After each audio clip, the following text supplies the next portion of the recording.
There's a sacred, unspoken brotherhood inside the teams, a fraternity forged in the freezing surf of Coronado and tempered in the deserts of the Middle East. For decades, it was a world entirely without women. Then there was me. My name is Chief Petty Officer Dana Walsh.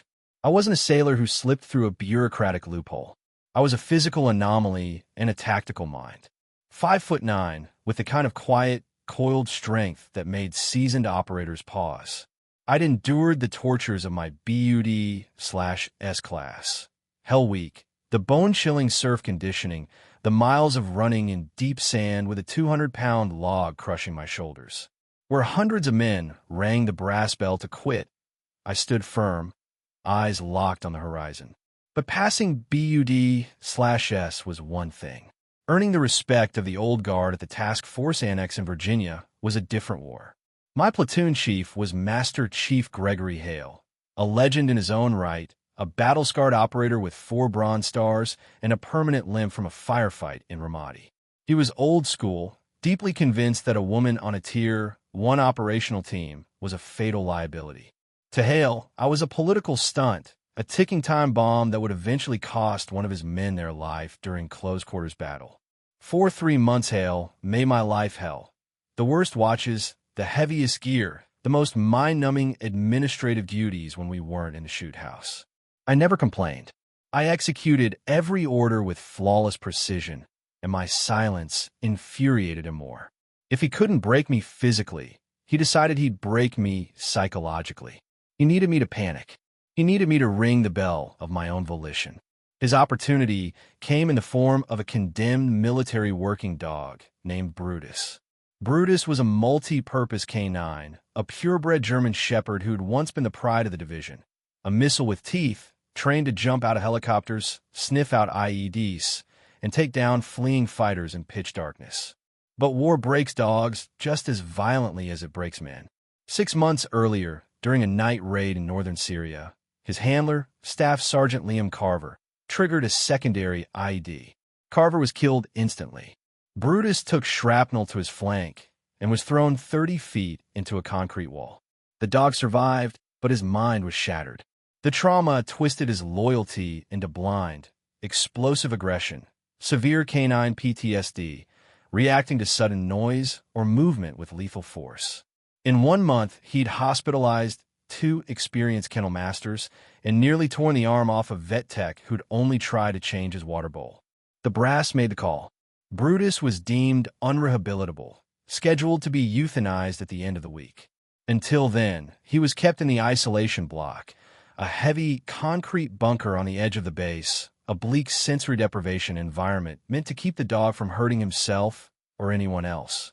It was a suffocating Tuesday evening in late July when Hale set his trap. The base was nearly empty, most of the platoon out on a nighttime amphibious exercise. "Walsh," he barked, dropping a clipboard on my desk. "Kennel inventory. Quartermaster says we're missing 3 sets of level 4 ballistic K9 vests. I want a full physical count of every piece of gear in the isolation block. Now." I glanced at the clipboard, then up at him.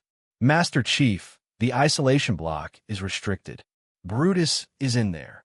He leaned in, his voice dropping to a gravelly whisper. "Are you questioning a direct order? Or are you telling me you're afraid of a dog?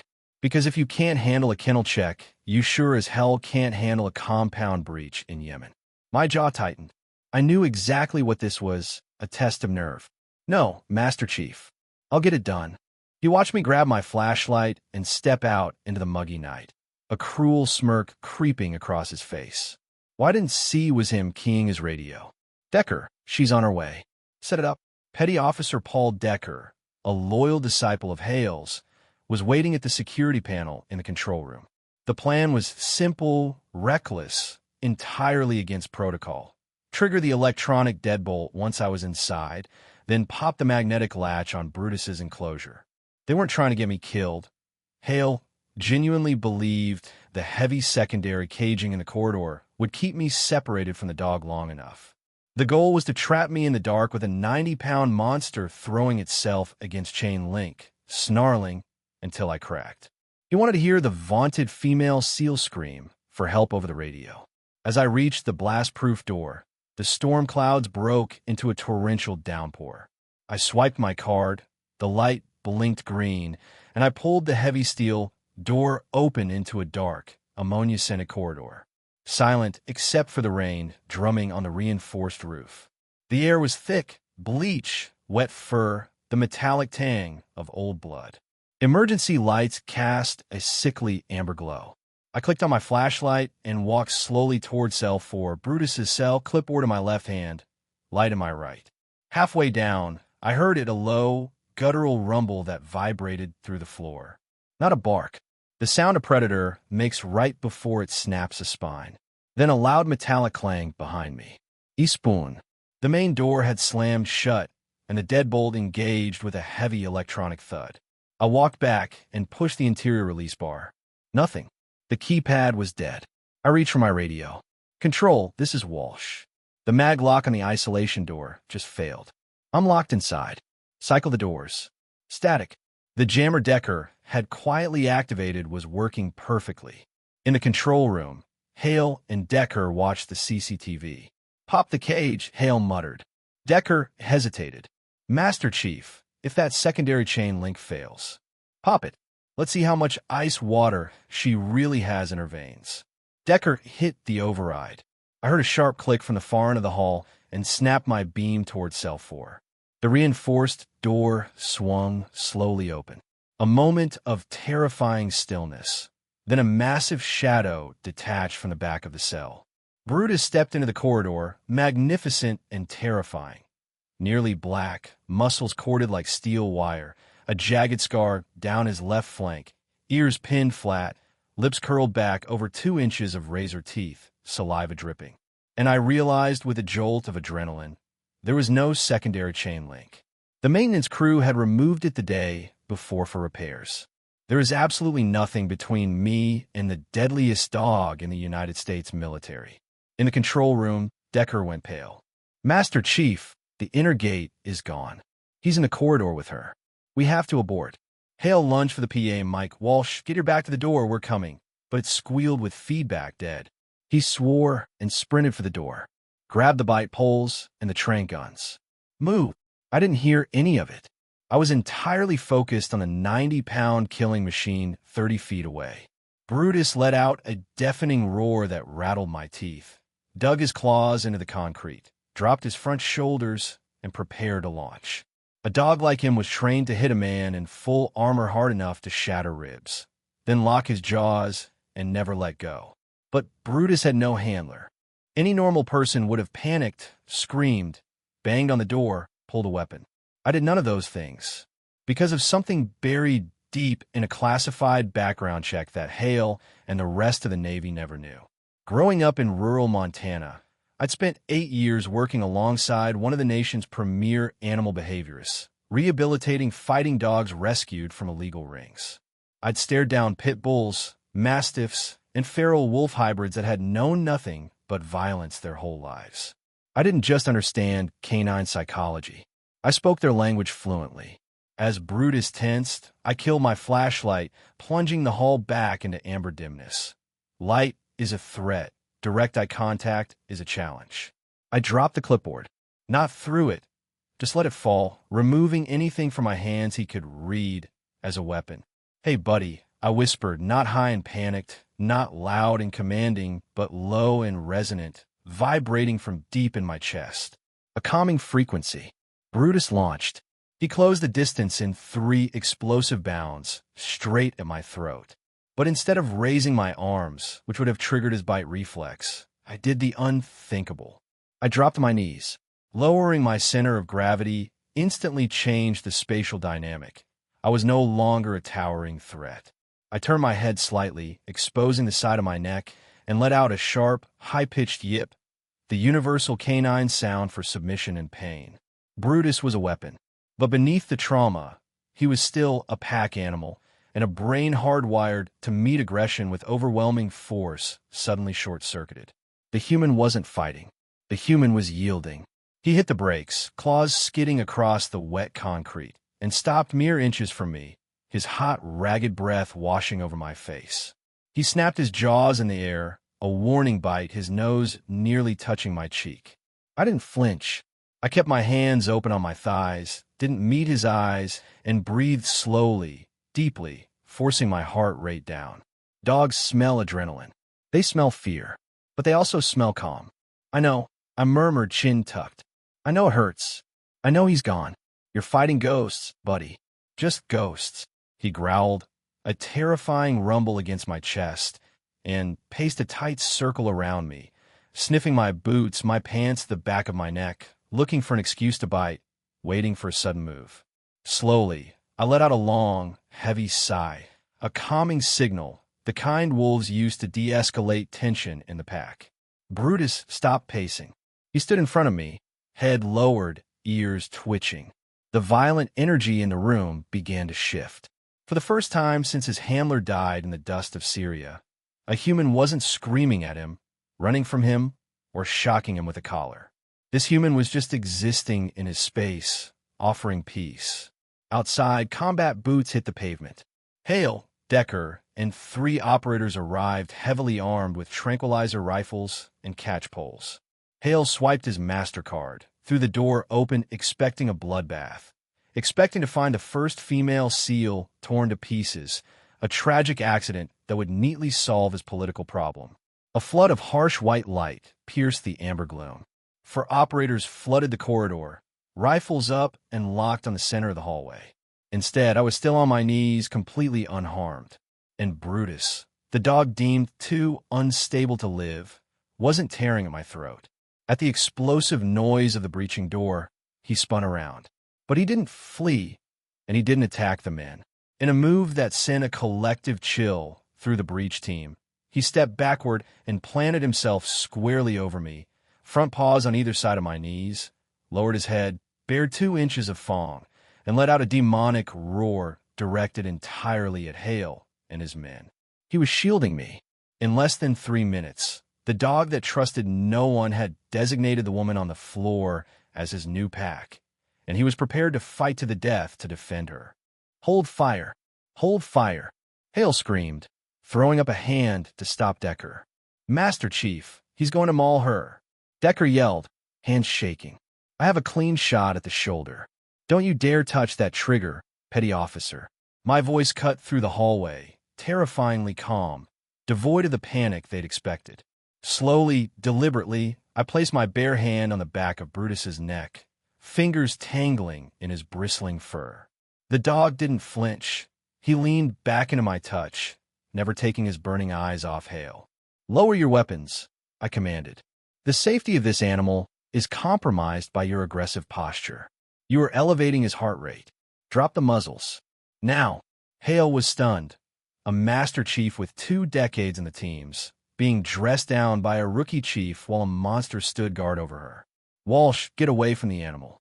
That's a direct order. We have to put him down."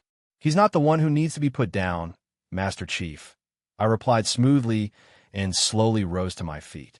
As I stood, Brutus stood with me, his shoulder pressed against my thigh. The maglock was manually overridden from the control room. "I know it. You know it. If you shoot this dog to cover up your gross negligence, I will personally make sure NCIS dissects every hard drive in that security office." Hale's face drained of color. "She knew." "Stand down," he muttered, signaling his men to lower their weapons. Decker lowered his tranquilizer rifle, eyes wide. "I didn't ask for a leash. I didn't ask for a catch pole."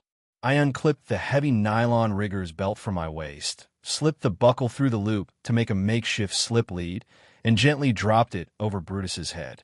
"Hale," I whispered. To the absolute astonishment of the operators, the savage, unrehabilitable K9 immediately sat at my left leg, eyes glued to my face, waiting for the next command. I walked past Hale and Decker without a sideways glance. The massive dog trotting in perfect synchronization out of the isolation block and into the pouring rain, leaving the men standing in the dark, humiliated. The fallout was swift, but not the way anyone expected. Rear Admiral Thomas Winters, commander of the East Coast Detachment, sat at the head of the briefing room table. The CCTV footage had been pulled. Decker's manual override had been logged. Hale was facing a dishonorable discharge, loss of his pension, and potential federal charges for reckless endangerment. But I was sitting across from the admiral, and I had a different plan. "Chief Walsh," Winters said, folding his hands. "Master Chief Hale's actions were inexcusable. The Navy is prepared to process a court-martial immediately. With respect, Admiral, I don't want him court-martialed," I said flatly. At the far end of the table, Hale looked up in shock. "I want him on my team." I locked eyes with him, cold as steel. "Master Chief Hale has 15 years of combat experience. We deployed to Yemen in 3 weeks to hunt high-value ACAP targets. I need his experience. I don't need him in a brig. I need him on the ground." The Admiral frowned. "And what do you want in return for dropping this?" "Chief Brutus." I didn't blink. "His euthanasia order is revoked, effective immediately. He's reassigned to me as my primary multi-purpose K9. He deploys with us." It was an outrageous demand. But Winters, recognizing the tactical sense and the political leverage I held, signed the papers that very afternoon. 6 months later, the heat of the Yemeni interior was suffocating. The night sky was pitch black, lit only by the faint green glow of our panoramic night vision. My 6-man element was pinned down in a rocky ravine. What was supposed to be a quiet capture-or-kill raid on a bomb-maker's compound had become a horrific ambush. The intel was wrong. We hadn't walked into a safe house. We'd walked into a fortified stronghold. Heavy machine gun fire tore through the mud-brick walls above us, showering us with razor-sharp rock fragments. "We need air support." Decker screamed over the gunfire, clutching his radio. "Comms are jammed. We can't reach the gunship." At the front of our perimeter, Hale was in bad shape. An armor-piercing round had shattered his right femur. He was bleeding badly, his tourniquet barely holding, slumped against a tire, out of fight. "They're flanking left," an operator shouted, firing into the dark. 3 armed tangos moving up the wadi. "If they get the high ground, we're exposed." I was kneeling 20 feet away, laying down cover fire, Brutus at my side in a custom Level 4 vest and infrared strobes. Over 6 months, I'd completely rehabilitated him. He was no longer a broken animal. He was a precision instrument of war, unconditionally bonded to the woman who'd save his life. I looked at Hale, growing pale, losing blood fast. If those flankers made the ridge, he'd be the first one caught in the crossfire. I slapped a fresh magazine into my rifle and looked down at the dog, unclipping his lead. "Brutus," I said, pointing my laser designator at the dark slope where the fighters were scrambling up. "See." He vanished, a silent 90-pound shadow cutting through the terrain, no light, no sound. The fighters scrambling up the ridge had no idea death was rushing toward them. Through my optics, I watched the heat signatures. The lead insurgent reached the top and began to pivot his machine gun down toward Hale. He never pulled the trigger. Brutus hit him center mass at 30 miles an hour, snapping his collarbone and sending him tumbling down the slope. Before the second could raise his rifle, Brutus pivoted off the rocks and clamped his jaws onto the man's weapon arm. A bone-chilling scream echoed over the ravine, stopping the enemy fire for a beat. The third fighter panicked, firing wildly, blinding himself with his own muzzle flash. I took the shot, a suppressed round, dropping him instantly. The flank was clear. With the high ground secured, the enemy's momentum broke. We pushed forward until Decker finally broke through the jamming. 5 minutes later, the devastating roar of a gunship filled the sky, raining cannon fire down on the compound and turning it to burning rubble. The dust settled. Medics rushed to Hale, packing the wound and prepping the litter for extraction. He was weak, vision blurring, but he pushed the medic away for a moment and looked up. Standing above him in the settling smoke was me. And sitting dutifully at my side, for covered in dust and blood, was Brutus. The dog looked down at the Master Chief, panting softly. Hale reached out a trembling, blood-stained hand. He didn't speak. He didn't have to. The man who had tried to end my career, who had tried to let this very dog tear me apart, had just had his life saved by both of us. He placed his hand on the dog's heavy head, his eyes welling. Brutus let out a soft whine and licked the Master Chief's dirt-caked cheek. I hadn't just broken the glass ceiling of naval special warfare. I'd taken the broken, the condemned, and the discarded, and forged them into the most loyal weapons on the battlefield. When the extraction chopper touched down, dusting the desert, the men didn't just respect me as a woman anymore. They revered me as one of their own. Because true strength isn't always about pulling a trigger. Sometimes it's about having the courage to kneel in the dark. If this story of redemption and elite military brotherhood kept you on the edge of your seat, hit that like button, share it with a friend, and subscribe for more unbelievable true stories.